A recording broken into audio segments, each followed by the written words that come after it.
Good. Thank you. Am I audible? Yes, sir. You are perfectly audible. Yeah. Thank you, Rajshekhar. So, good afternoon, everybody. I'll share my PowerPoint 1 second.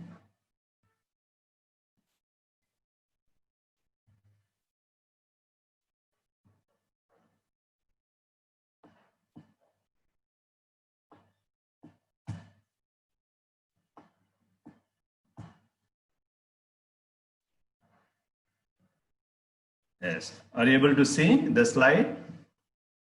Christmas meaning and message? Yes, sir, we Yes, do. sir. Okay. So, good afternoon, everybody. Respected principal, deans, and heads of the department and faculties of college faculties, and my dear students. I'm really happy to be part of your celebration, and it's a privilege and honor for me to share this Christmas message with you all. I've just prepared some slides to make it clear because it's a virtual meeting. Sometimes the audio may not be very clear, so I prepared some slides. You can follow that. Okay, we shall proceed. Christmas, meaning and message. My sharing has two parts. The first part, the meaning of Christmas regarding the prophecies, people, and the popular things associated with Christmas. And in the second part, the message. Just one simple message I like to highlight and elaborate. That is, no humility, no humanity. This is what I see in the birth of Jesus. First, the origin of the celebrations. Christmas, as we know, is a commemoration of the birth of Jesus in the world 2000 years back. In the early centuries, celebrated on different days. But by 313 AD, the Roman Emperor Constantine accepted Christianity and made it the official religion of the Roman Empire. The birth of Jesus, then they began to celebrate it as a separate festival. And they chose this particular date, December 25th, because the Romans had another great festival on this day, that is festival of the sun god. Now, Constantine and others thought Jesus is the light of the world and he is the sun, S-U-N. So, therefore, it is fitting to celebrate his birth on this particular day. Since then, we have this Christmas and the 25th of December. A fulfillment of the prophecies. God promises of a Messiah to our first parents, Adam and Eve, in the book of Genesis, to redeem them from their sinfulness and to bring them grace and salvation. Again, Prophet Isaiah foretells in the 8th century, he gives more accurate details of the place of birth, the manner of his death, and so on. The Prophet Micah in 587 BC, and he elaborates more about the nature of the Messiah. Messiah will comfort, loving, he'll be loving more than a mother, and so on. And according to the scriptures, fulfilling all these prophecies, Jesus is finally born. The word Jesus means Savior, and in Greek, Yeshos, and Hebrew, Yeshua. Christ means the anointed one, and in the Matthew's Gospel, Jesus is referred to as Emmanuel, meaning God with us. Now, the birth of Jesus is actually a great mystery. Why? Because God is beyond space and time, and this God subjects himself into human history. He wants to participate in the joys and sorrows of human history. So to say, he reduces himself to subject himself into time and space. And according to the Bible, our God is the God of history.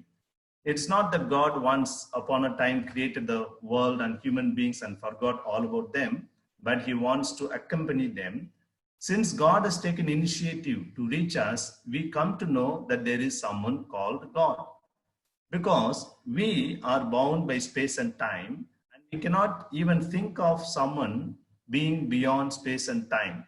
How is it possible for anyone, be that it may God, how for him it's possible to exist beyond space and time? Because our existence is very much enshrined in time, as we know. That is why our brain processes everything in time. If the time gap between the words is reduced, even the meaning of the whole sentence would change. I'll give an example. She gave her cat food. No, you follow the meaning, right? She gave her cat food. The next sentence I say, she gave her cat food, right? Now the meaning changes. She gave her cat food. What happens now? The first sentence, cat and food, and the time difference, the time gap between the two words, cat and food, then second sentence, the cat and food, the time difference is reduced, so the whole meaning changes. And that shows how much we are bound by space and time. And that is where we find time in breathing, walking, talking, even thinking. We cannot think of anything without any reference to time. All these show that we are bound by space and time, and unless God takes initiative to reach us, we cannot even know that there is God who is beyond space and time. Now, some of the popular things that are associated with Christmas, the first thing that comes to our mind is the Christmas tree. The picture that you see is actually from the United States, the White House, the US President's White House. In front of the palace, the house, there is a Christmas tree. They also call it the Tree of Lights. And this Christmas tree is decorated as a reminder of the tree in the Garden of Eden, where Adam and Eve, they were tempted by the devil, according to the biblical narration, the apple, right? That tree. And Jesus redeemed the world with the tree of the cross. Now, Christmas tree reminds us of these two particular trees. And this practice began around the 10th century. Then we have Christmas songs. Just now, our students sang beautiful songs, right? Christmas carols. This practice was started in Germany around the 13th century. Of course, in the Indian languages also. Very often we hear Christmas carols means only, in English. And one wonders whether we have in our Indian languages also, our mother tongues also, we have Christmas songs. Then the third thing is Christmas crib, very popular at homes, in the churches, and even in public places, they decorate this one. It is a depiction of the humble scene of Jesus' birth. It was first done in 2023 by St. Francis of Assisi with the live animals in an actual cave. Later with toy figures with baby Jesus, Mary, Joseph, shepherds, and 3 wise men. Now, who are these 3 wise men? These are the religious astrologers, probably from Persia. They see the star, and that star leads them to the birthplace of Jesus in Bethlehem. Only Matthew Gospel mentions about them, and the number is not given as 3 wise men, but the tradition says, and the names also like Melchior, Caspar, and Balthasar, and they offer gifts of gold, frankincense, and myrrh to Jesus. And these wise men were led by star, that's known as Christmas star. The Bible predicts the appearance of a star at the birth of Jesus, the Messiah, taken to be a miraculous sign fulfilling the prophecy given in the books of Micah and Numbers. But later astronomers and the biblical scholars, they say it could have been an unusual celestial event like a conjunction of Jupiter and Saturn, or Jupiter or Venus, or appearance of comet or a supernova. And this we call Christmas star. Interestingly, last night you must have heard about, all the media gave big publicity, and the YouTube internet, we had a direct streaming of this particular event where the planets Jupiter and Saturn coming together on the straight line. And from a particular angle from the Earth, they look like one star. They merge, they come together. But actually, these two are separated by 600 million kilometers. And this particular event takes place once in 400 years. And they predicted after 5,000 years, 7,541, Jupiter will come exactly in front of Saturn and hide it totally. And here is a picture how these two planets come together. And this is said to be Christmas star. And it has been going on for a few days. And on 21st December, they come the maximum closest possible. Next, we have Santa Claus. Refers to St. Nicholas, a monk lived in modern-day Turkey around 280 AD. And he was known to be distributing gifts to poor people. And today we make it a grand old man, legendary old man, giving away gifts and sweets on the Christmas day. And then we have Christmas greeting cards. A Christmas card to convey joy and peace of the holy season. And with all the social media, WhatsApp, email, etc., phone calls, we don't send as many as greeting cards as we used to send earlier. This was started by a person in Boston, the US, 1875. Since then, this practice came into being. Okay, having said some of these popular ideas and popular things about Christmas, now we come to highlight one particular simple message. You know, Christmas can have a lot of message. Earlier, the chief guest shared also from his own experience, from the help of a story. We can have deep messages from the Christmas event. I like to highlight one particular message, that is, no humility, no humanity. Today, in the modern world, we don't hear the word humility. Now, some of you may be surprised also, or you may be hearing this word after a long time, humility. You know, when we think of Jesus' birth, this particular aspect comes to us very powerfully. Jesus emptied himself of his heavenly glory and he decides to become a human person. Further, he was not born in a royal palace nor as a millionaire, but as a simple man born in a poor family. In his life, he identifies himself with the poor, sinner, and the oppressed. That's why St. Paul says, Jesus emptied himself by taking the form of a servant, being born like in the likeness of men, and being found in human form, he humbled himself by becoming obedient to the point of death, even death on the cross. Philippians chapter 2, 7 and 8 verses. Humility seems to be a bygone virtue now. These modern days, nobody speaks about it. Nobody even likes to think of it. You know, because the modern times, we want to be above some people, wherever we are. We want to be always the center of attraction, whether it's a wedding party or a funeral service. If it's a wedding party, we want to be the bride or bridegroom so that we become the center of attraction. Or if it's a funeral service, we want to be in the coffin box so that everybody will come and look at us. So it doesn't matter where we are, but we want to be their center of attraction. And this is how the world has taught us today. Oftentimes, we have a wrong understanding of humility. Humility is not reducing oneself to nothingness. Humility is not to be goody-goody.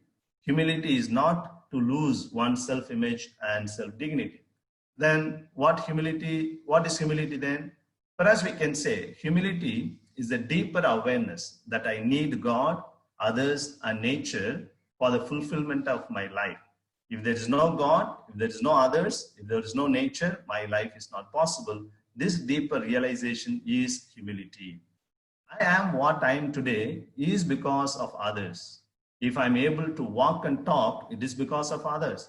When the child is born, 7 months, 1 year old child, the parents and others have to teach the child to walk and talk. Otherwise, the child will never develop the faculties of walking and talking. How much we depend on nature and the environment, but we do so much harm in the name of developments today. Nature has its own intrinsic value, not just because they provide for our living. Rivers and oceans, forests and mountains, birds and animals, fishes and insects, they can live without human beings. In fact, they can live better if we are not there, perhaps.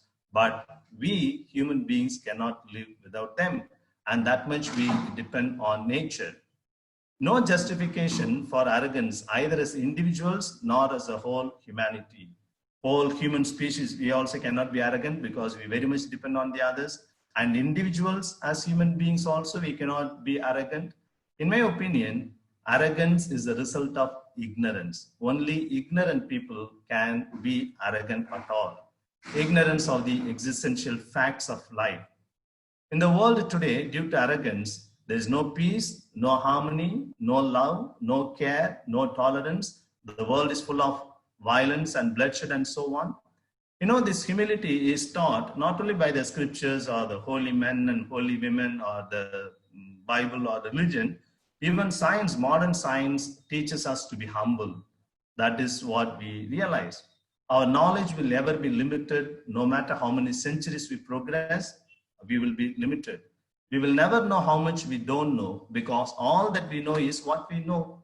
Because we do not know how much is there in totality to be known. As long as I do not know how much is there in totality to be known, I can never know how much I don't know. I can give this simple example. Suppose in the class, I know 5 students are absent. How do I know? Because I know the total strength of the class is 50. Now there are only 45. Therefore, 5 students are absent. Supposing I do not know the total strength of the class, I will never know how many students are absent in the class. Similarly, we never know how much is there to be known in the whole universe, etc. As long as I do not know how much is there in totality to be known, I never know how much I do not know, because all that know is what I know. Then even as a whole species, humanity, how can I be arrogant? How can we be arrogant? Even the matter is mysterious. Not only God, soul, heaven, salvation, moksha, nirvana, liberation, and so on. Today, even the matter itself is becoming mysterious. Quantum physics, some of the science students might know, the actual nature of reality is escaping our complete understanding. At the subatomic level, matter ceases to be material. Matter is dancing as energy there. Matter has lost its materiality. That means how much we are limited in our knowledge. Again, science makes us humble as we learn more about the immensity and danger of the universe. For instance, one can never know how many stars are there in the universe, even if one were to live forever. You know, our universe is constantly expanding, and the light from a particular star will never reach us because we are all expanding in the opposite directions. And even if one lives forever, we will never know how many stars are there in the universe, because the universe is constantly expanding. You know, this is a picture taken of the Earth from Mars. You know, that one little dot, the arrow mark shows. And this is another picture, Earth from Saturn's orbit, and that little blue dot. And that little blue dot is our home. 8 billion people are struggling there. 5 continents, so many countries, all empires, kingdoms, those who lived in the past and living and will live in the future. Everything is there, and that one dot, including our MAM college also, you see. Now all our program is taking place in that one dot. So when we compare ourselves to the whole cosmos, whole universe, we are just nothing, even less than nothing.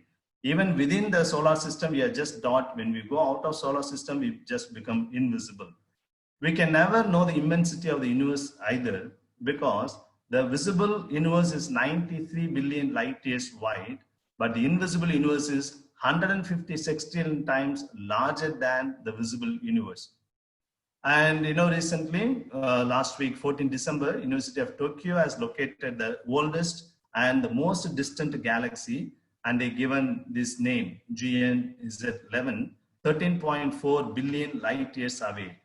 In other terms, 134 nonillion kilometer, that is 134 followed by 30 zeros. This is the boundary of the universe, etc. And all these universe that we are speaking about, the galaxies, they make only 5%, 4% of the matter. The remaining is dark matter and dark energy. And again, in the mathematics, the value of pi, we all know that it cannot be reduced to the exact actual value. And you know, recently a supercomputer tried to decipher the value of pi, and more than 1 trillion digits came, but still it was incomplete. Now, all these things to show that science is limited, and science also expects us to be humble.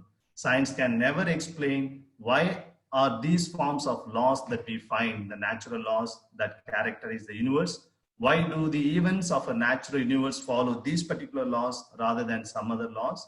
Why are those conditions under which the laws have to operate rather than some other laws?